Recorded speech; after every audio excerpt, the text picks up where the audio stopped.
তুলসী লোহার এবং তার বোন, যিনি 38তম উত্তরাখণ্ড জাতীয় গেমসে বেঙ্গল ফুটবল দলের হয়ে খেলেছিলেন এবং পাণ্ডবেশ্বর বিধানসভার অধীনে বহুলায় রাঁচি পাড়ার বাসিন্দা, ব্রোঞ্জ পদক জিতেছিলেন। এই সময় তুলসী লোহারের মা বলেন তিনি তার মেয়েকে নিয়ে গর্বিত। আমি খুবই খুশি যে আমার মেয়ে বেঙ্গল ফুটবল টিমের হয়ে ব্রোঞ্জ মেডেল জিতেছে। তিনি বলেন, আমি চাই আমার মেয়ে ভারতের হয়ে ফুটবল খেলুক। তিনি বলেন, ফুটবল অনুশীলনের জন্য আমার মেয়ে একটি ফুটবল কিট দরকার, কিন্তু আমরা কিট কিনতে পারছি না। তিনি বলেন, আমরা সরকারের কাছ থেকে কোনো সাহায্য পাচ্ছি না। পাণ্ডবেশ্বর থেকে অজিত মিশ্রা, রিপোর্ট নিউজে।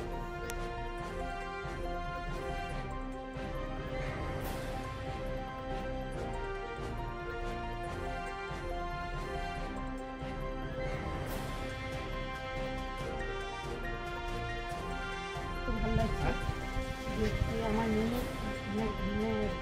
আগে তো কিছু পারলাম না কিছু করতে। এখন মেয়েটা যে হোক, যেমনি যে সাল যে নিয়ে গেছে যেমনি করে হোক আগে বাড়িয়েছে, খুব ধন্যবাদ করি আমি। আর কি বলবো, তুমি মেয়েকে আরো কি আগে বাড়াতে চাই, আগে বাড়াতে চাই। তাই আমাদের আগে একটু সাপোর্ট করবার কেউ নেই, একমাত্র ওর মেসো আছে, ওর মেসো বাবার খরচ নিবাসে। তুমি সরকার থেকে কি আবেদন করতে চাইছো? সরকার থেকে আমি কি বলবো, সরকারের যা করে আমি কি বলবো সরকারকে, তোমরা একটা গরিব পরিবার থেকে আছো। আমরা গরিব পরিবার থেকে, আমি লোকের বাড়ি বাসন ধুই করতাম আগে, এখন মেয়ে ছেলে আমার।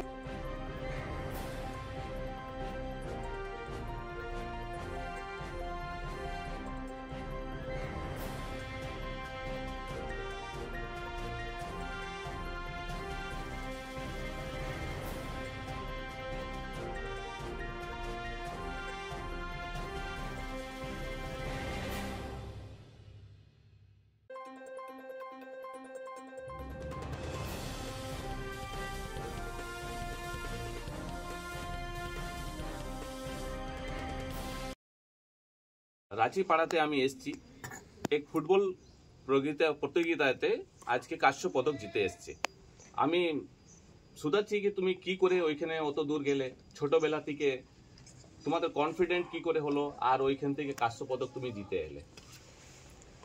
আমি ন্যাশনাল চান্স পেয়েছি, তার জন্য খুব খুশি আছি। আর এই প্রথম ন্যাশনাল আমার, তাও আমরা রানার হয়ে এসেছি, তার জন্য অনেক খুশি।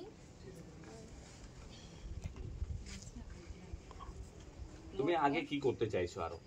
আমি তো আগে ইন্ডিয়া খেলতে চাইছি, আর অনেক দেশের নাম করতে চাই, আর আমাদের পরিবারের নাম করতে চাই। এই যে কাশ্য পদক জিতে এলে, মেডেলটা একটু দেখাবে? এইটা দেখিয়ে তুমি কি মনে করছো? তোমার মনের মধ্যে কি হচ্ছে কি আগে আমি কি করব না করব, বাবা মাকে কি করে সাহায্য করব? তাই জন্য ইন্ডিয়া খেলবো, আরও মা বাবার করি, আগে আরও নাম কামাবো, মা বাবার যেন নাম হয়, এখানকার নাম হয় যেন, এটাই আমি চাই, আর দেশের নাম হয় যেন। সরকার থেকে এখন পর্যন্ত তোমার কোনো বেনিফিট হয়েছে? কেউ এসেছিল বাড়িতে? না, তুমি কি চাইছো সরকার কাছ থেকে? কি হেল্প চাইছো? খেলারে যা লাগে ওটা, খেলাধুলা যেন তোমার আগে এই হোক। আগে তুমি প্র্যাকটিস কোথায় করতে? আগে আমি রানী সাইডে করতাম। তারপর ওইখানে লকডাউন গিয়েছিলাম, ওইখান থেকে লকডাউন অনেকদিন প্র্যাকটিস করলাম, তো লকডাউনে প্র্যাকটিস অফ হয়ে গেছিলো। ওইখান থেকে তারপর আমাদের পড়াশোনায় প্র্যাকটিস চালু ছিল, তো দাদারা বলছে, মিশ্র বলছে, বাড়িতে বসে আছিস তো সামনে প্র্যাকটিস চলছে, তো ওইখানে চলে যা। ফির ওইখানে গেলাম, ওইখানে অনেকদিন প্র্যাকটিস করলাম, তারপরে ফির ওইখান থেকে আবার রানী সাইডে প্র্যাকটিস গেলাম। আমি বলছি ওইখানে কিছু হলো না, তো আমার তো ভালো একটা টিম চাই। তারপর রানী সাইডে গেলাম নীলু দাদার কাছে, নীলু স্যার, ওর কাছে অনেকদিন প্র্যাকটিস করলাম আমি। তারপর আমি বলছি আমাকে তো ভালো জায়গায় যেন আমাকে একটাই চাই, জায়গা। তো ওইখান থেকে ফির আমি গেলাম চিত্তরঞ্জন সঞ্জীব স্যারের কাছে। ওইখানে যে পদে আমি সুযোগ তারপর পেলাম, 4 মাস মধ্যে প্র্যাকটিস করা হলো, ওইখান থেকে অনেক স্যার করলো, তখন যে সুযোগটা পেয়েছি আমি, তারপর অনেক খুশি আছি। আমি বেঙ্গলি চান্স পেলাম, প্রথম ন্যাশনাল খেললাম, খুব খুশি। সিনিয়র নিজেদের সঙ্গে খেললাম, আরও চাই আমি আরও আগে যেতে চাই।